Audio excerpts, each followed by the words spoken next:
On today's show, Donovan Mitchell and Evan Mobley both received All-NBA honors over the weekend. We'll talk about that. Plus, what does Pacers-Knicks actually mean for Cleveland? We'll discuss all that and so much more on today's edition of Locked On Cavs.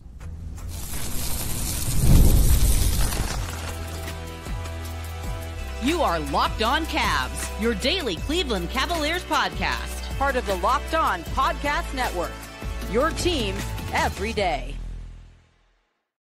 What's up, everybody? My name's Danny Cunningham. You might know me from my time covering the Cleveland Cavaliers, places like my Substack, The Inside Shot, Cleveland Magazine, 92.3 The Fan, and a number of other stops along the way. I want to say thank you to you for making Locked On Cavs your first listen today and every day. You can find the show anywhere you get your podcasts, Apple, Spotify, anywhere else.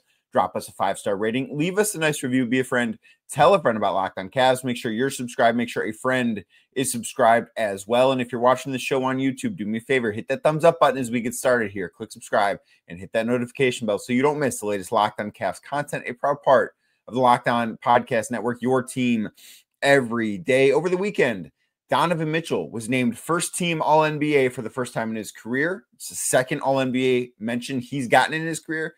Evan Mobley named second-team All-NBA. It's the first time he's been named that. First time he's been named All-NBA at all. So congratulations to those guys. But I do think that there was a lot of, conversation that immediately popped up on social media about these honors being a little hollow because the Cavs didn't accomplish what they set out to in the postseason. And I think that you have to almost look at this on a case-by-case basis when you look at these two guys, because I don't think that all things are equal. So not only did Donovan finish first-team All-NBA for the first time in his career, he also finished fifth in MVP voting, which was unveiled, I think, Thursday. I recorded the mailbag episodes all on Tuesday. I knew that stuff was going to come out, but I was out of town a little bit this weekend, so I recorded all that stuff on Tuesday. That's why this is the first time talking about it on this podcast on Monday, Memorial Day. Happy Memorial Day, everybody, by the way. But that was kind of where I expected things to be. If you follow the Tim Bontemps straw poll that ESPN puts out throughout the course of the regular season, I thought it was very much trending that way to Donovan being fifth in MVP voting. And I think that the voters rewarded him not only for him having a good season individually, but the Cavs having a great season overall, winning 64 games. I think that part of the reward for him taking a step back or a step to the side was this honor, like recognized, hey, we know that you're capable of doing more. Part of the reason his numbers were down were his minutes were down because the Cavs wanted to manage those and they won so many games by 20 plus points that he just wasn't going to play his normal minutes allotment because of that. So I do think that that was sort of recognized. And I think the voters got this stuff right.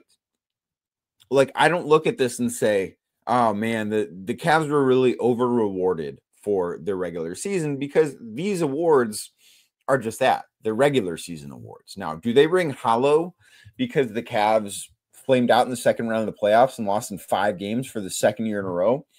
I think it depends which guy you're talking about. I think for Donovan, this probably doesn't mean as much as it should, because what the focus is for Donovan Mitchell since he got to Cleveland has been about winning. Now, he's been a better basketball player, I think, both by the eye test and statistically in Cleveland than he ever was in Utah. He never made an All-NBA team in Utah. He's now done that in 2 of the 3 years he's been in Cleveland. And the other year, the year he didn't, which was last season, I think he would have had he reached the 65-game rule limit. But he only played like 58 games, so that didn't happen. But he was on pace to be an All-NBA player, and he got hurt. That's what happens sometimes. But he has been, without a shadow of a doubt, in my opinion, a top 10 player in basketball since he's been in Cleveland. But I think that this award probably means a little bit less because the Cavs came up short, because the Cavs lost in 5 games in the second round again. Like, I think that this is something that maybe will be appreciated when it's all said and done, that, hey, not many guys make first team All-NBA. And Donovan is only the 3rd member of the Cavs, I believe, ever to make first team All-NBA, joining Mark Price and some LeBron guy you may have heard of. So this is very rarefied air. And I think that this, if you didn't believe this before, I think you should now. But I think this does pretty firmly establish Donovan as the second best player in Cavs history. I have long felt that, and I think that it's been very clear. I don't think there's much of an argument for anybody else. And that'll probably be a bigger discussion for the summer at a certain point that we can dive into when things start to slow down just a little bit more. But because he's somebody that hasn't made it out of the second round yet, this is probably something that's just going to be tossed on the back burner. But I do think that he had a phenomenal season. I think that these are deserved honors for him. Finishing fifth in the MVP voting is an honor. Finishing first team All-NBA is an absolute honor. Only 5 guys get to do that. So I do think it's very, very impressive. And there was, I think, a pretty considerable gap between him and the next guy. And I think the voters got it right, and congratulations to him for this. Evan Mobley, I think, is a little bit different because Evan is at a different point in his career than Donovan, where Donovan has been to the playoffs every year and Evan has been to the postseason every year. But Donovan's been to the playoffs every year and he's never made it out of the second round. Obviously, Evan hasn't made it out of the second round either. But the fact that he's only in year 4, I think, changes how we should feel about this compared to how we should feel about Donovan getting these honors. So for Evan in year 4 to be second team All-NBA, which means the world at large thinks that this guy, Evan Mobley, had one of the 10 best seasons in basketball at 23 years old in his 4th year in the NBA. Incredibly impressive. Like, that is the thing that I think you should take away from this is, wow, Evan Mobley had a top 10 season in his 4th year. That's where we're at with this. And I think he deserves this. This is where I would have had him. But second team All-NBA, All-Star, Defensive Player of the Year, first team All-Defense, and received an MVP vote, a 5th place MVP vote. I believe it was from John Schumann of NBA.com that voted him 5th. All of that happening in year 4 puts him in some pretty rarefied air. That is not a normal thing. Not very many people have those types of honors before they're finished with their rookie contract. And I don't know what Evan's going to turn into. If you listen to this show or if you watch this show, you know I'm pretty high on Evan Mobley as a basketball player. I have a lot of Evan Mobley stock, and if you will want to offload your stock, I am willing to buy it because I think this guy is going to just continue rising into an absolute superstar. And doing all of these things in year 4 makes it really difficult for me to even think of people to compare him to. Like, I got a text from a friend on Saturday night about Evan, just like, who do you compare him to? And I almost don't want to participate in that because I think it's unfair to Evan to, and I know for certain Evan does not want to be put in this type of box. Like, does he want to be compared to Anthony Davis? Probably not. I think that maybe he thinks of himself as a version of Anthony Davis that could be a better shooter from the outside. And I do think that we've seen that play out because other than the time in the bubble, Anthony Davis has not been a very good outside shooter, and Evan Mobley just shot 37% on medium volume for 3. So I do think that the comparisons with him get very tricky. But I also think that if you are this age, at this point in your career, and you are already being named second team All-NBA, you've already won a Defensive Player of the Year, you've been first team All-Defense now twice, you're receiving an MVP vote. That's really impressive stuff. And I do think that if you need reason to be encouraged about the Cavs and to find ways to still be optimistic, despite the fact that this postseason did not go how anybody planned, Evan Mobley's that answer. Because Evan doing this stuff at his age just does not happen. Like, Cade Cunningham had a great year too, and he also finished third. He finished third team All-NBA. Also got some, I believe he was on some MVP ballots as well. That stuff is awesome. But when you combine that for Evan, a little bit higher on the All-NBA rankings, first team All-Defense, Defensive Player of the Year. Like, where is Evan Mobley? I am fascinated because every outlet's going to do this before next season arrives, right? We're going to see ESPN do it. The Athletic will do it. The Ringer will do it. Everyone's going to have their NBA top 100 players list. It happens every single summer because we need content. And what does this country love? We love to rank things. So we are going to rank every player in the NBA, not every player, but the top 100 players. And really, it's going to be like the top 150 because they'll have like 50 honorable mentions on these lists too. But where's Evan Mobley going to be at on those lists? That's a question that's sort of been bouncing around in my head. If he just, like, he's not going to be a top 10 player. They're not going to put him in the top 10. They might not put Donovan Mitchell in the top 10. They should, but they might not because guys miss games. Like some guys don't qualify for all NBA. I think as a society, a little slow on saying it's over for some guys, if that makes sense. But I think that next year, Evan should go into the season regarded as a top 15 player in basketball. The Cavs have 2 of those guys. We should be optimistic about this team, despite the fact that this postseason went about as poorly as you possibly could have imagined. Now, the one other thing with Evan Mobley that keeps popping up over and over and over again, you know what it is. Would you trade him for Giannis? We've talked about that a little bit. I want to talk about it again because I keep getting asked about it. We're going to do that next right here on Locked On Cavs. Today's show is brought to you by Monarch Money. Do you ever check your bank account and wonder, where did all my money go? Between dining out, online shopping, entertainment, it's easy to lose track of all that cash. That's where Monarch Money comes in. They'll be your personal CFO, giving you full visibility and control over your finances. Monarch Money isn't just a budgeting app. It is a complete financial command center where you can track all your accounts, investments, and spending right in one place. You can stop just managing your money and you can start building your wealth.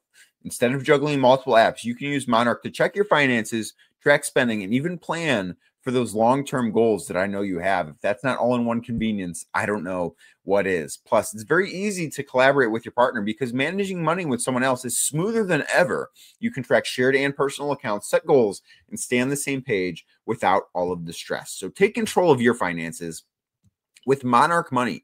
Use code LOCKEDONNBA at monarchmoney.com for 50% off your first year. That's monarchmoney.com, code LOCKEDONNBA, LOCKEDONNBA for half off your first year. Thank you again for making Locked On Cavs your first listen today and every day. Like I said earlier, you can find the show anywhere you get your podcasts, Apple, Spotify, anywhere else. Drop us a 5-star rating. Leave us a nice review. Be a friend. Tell a friend about Locked On Cavs. Make sure you're subscribed. Make sure a friend is subscribed as well. Coming up in a second, going to talk about Knicks Pacers because I think there's been some conversation about whether or not that series should change the way we view what happened to the Cavs. I'm recording the first 2 segments of this show before Game 3 on Sunday night. Segment number 3 will be recorded afterwards, so I know what's happening, but I sort of kind of know where I stand on that. But we will get to that, and I think it's an important thing to think about. But I have been asked, both in the mailbag last week, on multiple radio appearances on 92.3 The Fan, and a couple of other places that I've been on, about trading Evan Mobley for Giannis Antetokounmpo. It's not happening, first of all. That is not a trade that is going to happen this summer. Maybe Giannis gets traded. I don't think that the Cavs have what the Bucks are looking for. Like, could the Bucks find a better player than Evan Mobley in trade talks for Giannis? Probably not. I just got done talking about how Evan should be regarded as a top 15 player in basketball. Giannis is regarded as a top 3 player in basketball at worst. And that is going to be something that you look at and say, okay, yeah, you're probably not going to do much better than that. But I would also imagine the Milwaukee Bucks would like some draft picks, and the Cavs don't have those to offer because all of theirs have been handed over to Utah, and Utah sent some of them to Phoenix.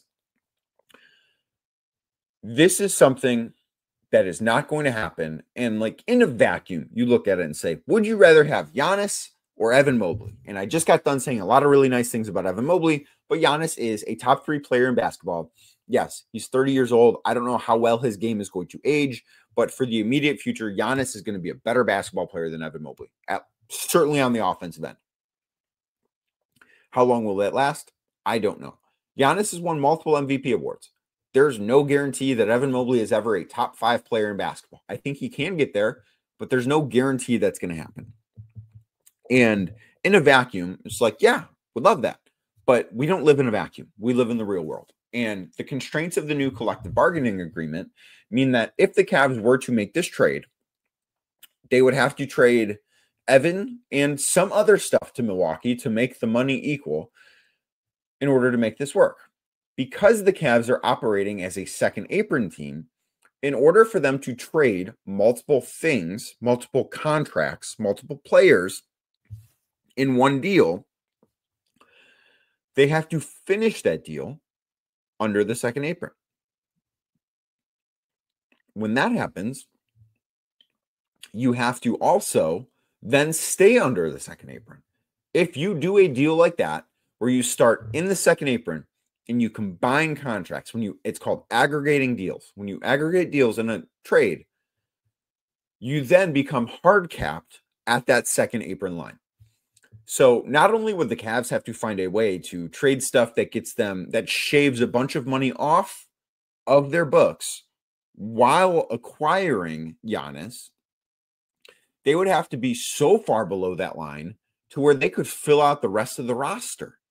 So essentially what you would be looking at is Donovan Mitchell, Darius Garland, Giannis Antetokounmpo, and then maybe DeAndre Hunter, or Jared Allen, maybe, and a bunch of guys on minimum contracts. Because those first three guys between Donovan, Giannis, and Darius are making so much money that you only have so much left to play with. So you would be looking at basically having a bench filled with guys on minimum contracts. And that would be, between Darius, Donovan, and Giannis, the best trio in basketball. And I don't think that it would be close. But what have we learned about this postseason? Or about the league this postseason? Probably a better way to put it.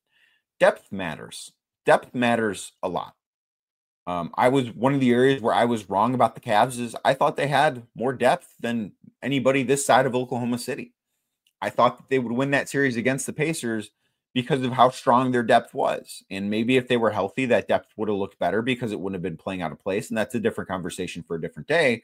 But I don't know that you could win the title next year having 3 stars, 2 superstars in Giannis and Donovan, and then a bunch of guys on minimum contracts. I don't know that that's enough depth. Just look at what Denver has right now, where Denver has the best player in basketball in Nikola Jokic. Of course, their trio, not as good as that Cavs trio would be, with Jamal Murray and whether you want to say Michael Porter Jr. or Aaron Gordon's the third guy there, not as good as what that Cavs unit would be, certainly, but they don't have enough depth. They don't have enough guys that are strong playoff caliber players. The Cavs need to prioritize keeping depth along with their top end talent. And this trade, while it would improve the top end talent for now, would also sap them in areas where they need help. Like, I do think that there need to be changes made to this Cavs roster. And later on this week, Spencer Davies is going to come on the show, and we're going to basically play stay or go with the entire Cavs roster about who should be back, who should not be back, what makes sense, what doesn't. But looking at these things, I'm not sure that that gets the Cavs closer to a title next year. Now, maybe 2 years from now, when the Cavs can then go back into the second apron and can fill out the roster a little bit differently, maybe that's the case. But then you're talking about Giannis, who's going to be turning 32. You're talking about a very, very small window of contention. And in today's NBA, maybe we have to deal with the fact that contention windows are going to be shorter than what we're used to seeing. Maybe that's the reality that we're going to live in. We don't know the full and complete results of this new collective bargaining agreement yet. And I don't think teams know that. I think the public certainly doesn't know that, but I don't think that it's something that is going to prove to be good for the NBA. But that might be the reality we're living in. And I do think that the way to have a elongated championship window is to have young homegrown stars. And the Cavs have 2 of those in Evan and in Darius. Now, keeping them, and they need to make sure they develop. Like, if those guys are just done getting better, then the Cavs are not going to be in a great spot. But I think the Cavs need to be making the bet that Evan particularly still has a long way to go offensively. Like, there are still a lot of things he can be better at. I expect a different version of him when the Cavs hit the floor again in October and the season begins next year. But that contention window is open right now for them very clearly. And it might close at some point, and then it might open again with Evan on the roster. If you make this deal, you have about a 2 to 3 year window where you've got a chance. But after that, it's going to be really long and really painful trying to get back anywhere near contention. I don't know if that's the right strategy to take. I don't, because nothing is promised. I do think the Cavs are going to be really good no matter what they do, but they're not trading for Giannis. That is not something that I would anticipate happening or even really being strongly considered by Cleveland this offseason. And truthfully, I think Milwaukee's looking for different stuff than what the Cavs can provide. So we are going to talk about what we've really learned about the Cavs and the NBA this postseason. What does Pacers-Knicks mean for the way the Cavs went out? We'll do that next right here on Locked On Cavs.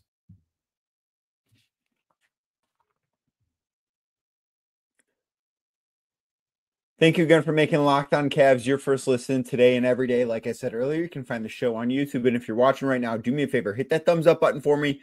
Click subscribe, hit that notification bell so you don't miss the latest Locked On Cavs. I look different right now if you're watching on YouTube than I did before. Wearing a different shirt. Don't think I was wearing a hat earlier. But I wanted to, before I recorded the third and final segment of today's show, I wanted to watch Pacers-Knicks Game 3 because there have been some takes circulating that I don't think are like entirely off base about the Pacers just being a team of destiny. And I kind of get that. I think that makes sense. And that the Cavs not should be given a free pass, but that it's a little bit more understandable that the Cavs lost in the fashion that they did lose. And I think that's kind of a dangerous place to be. I'm not saying that the Cavs should blow everything up because I don't think that's true. I do think that some changes need to be made, but I don't think that we are in a state where, oh, the Cavs failed again. Like it's time to just trade Evan Mobley, trade Donovan Mitchell, do all that stuff. Like that's silly. That's not the answer either. But I also think that this should be probably looked at more so as a missed opportunity for the Cavs rather than just, oh, they ran into a team of destiny, we'll try it again next year. I think that's kind of a bit of a dangerous place to live. The Pacers are a great team. Obviously, they lost Game 3 to the Knicks, and had they gone up 3-0, like I don't know that this take would have been different, but I didn't want to record this before something totally changed, and I don't think anything did. Like the Knicks played a very good game. I thought they did some interesting things. I didn't think the Pacers played all that well. It happens. The Pacers are now 0-3 in Game 3s. That's obviously the one game the Cavs won. But I think that this should still be looked at as a missed opportunity for the Cavs, where they had a path to the NBA Finals as good as you can possibly draw it up, and they squandered it. Does this mean that, they are not soft mentally anymore? I mean, maybe a little bit. Like if you want to walk back some of that stuff, I think that's probably the area where you could say, okay, maybe we went a little too far. Like I do still think we've gone a little too far away from the injury stuff. Like it was very important, and I was part of this, that you can't use the injuries as an excuse, and the Cavs at no point have used the injuries as an excuse. But it's also the injuries mattered, and I don't think that we've necessarily talked enough about the fact that these injuries do matter. The ones to Darius Garland and Evan Mobley and DeAndre Hunter and Donovan Mitchell, if those guys are all healthy, are we still talking about Cavs basketball games? Probably, but that's not the excuse. There are other things that were kind of brought to light, I think, in that series. And as the Pacers are doing this to the Knicks, it doesn't necessarily move me a ton because I have not, throughout this entire season, thought that the Knicks were a great basketball team. If you've listened to this show all year, you heard me after the Cavs beat the Knicks in February, certainly. And then maybe again in April. I don't remember if I did it in April or not. But I essentially talked about how there is a canyon-sized gap between the top two teams in the East and the rest of the East. That was obviously wrong with respect to Indiana. But I still don't think the New York Knicks are some great team.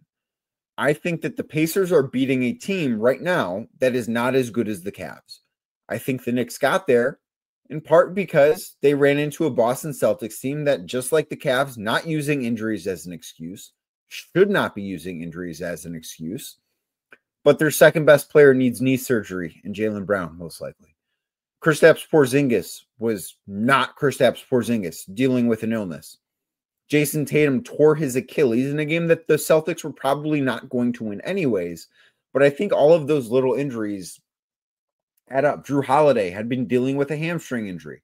Like, that stuff all adds up. And it was too much for the Celtics to overcome, and give the New York Knicks a lot of credit for that. Give the Knicks credit for their Game 3 win over the Pacers.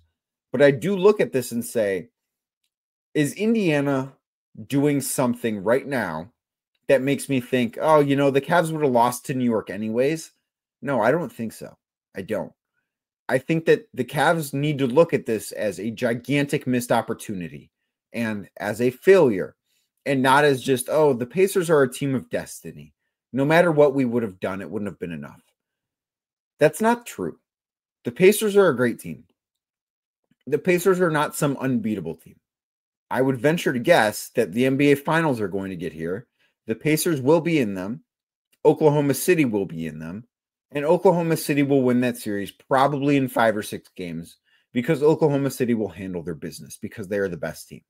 And that's ultimately where the Cavs failed. They didn't handle their business. Yes, the injuries mattered. They're not the excuse, but the injuries did matter here. But that doesn't make this less of a failure. That doesn't make this, we ran into a team of destiny. We got unlucky. Like, those things, partially true. But I think if that is how you think, I think if that is what you base the way to attack this offseason, if you're the Cavs, and to be clear here, this is not what the Cavs are doing. But if that's what you base this offseason around, I think you're setting yourselves up to just be in the same spot again next year, which is the same spot you were in this year, which is the same spot you were in the year before. And I think in order to break that cycle, this needs to be approached as something that wasn't good enough. Because last year, this was good enough. Next year, it's not. This year, it shouldn't be viewed as such either. But thank you for making Locked On Cavs your first listen today and every day. You can find the show anywhere you get your podcasts, Apple, Spotify, anywhere else. Drop us a 5-star rating. Leave us a nice review. Be a friend. Tell a friend about Locked On Cavs. Make sure you're subscribed. Make sure a friend is subscribed as well. And if you're watching the show on YouTube as we get out of here, do me a favor. Hit that thumbs up button for me. Click subscribe. Hit that notification bell so you don't miss the latest Locked On Cavs content. I'll be back tomorrow talking more about the Cleveland Cavaliers.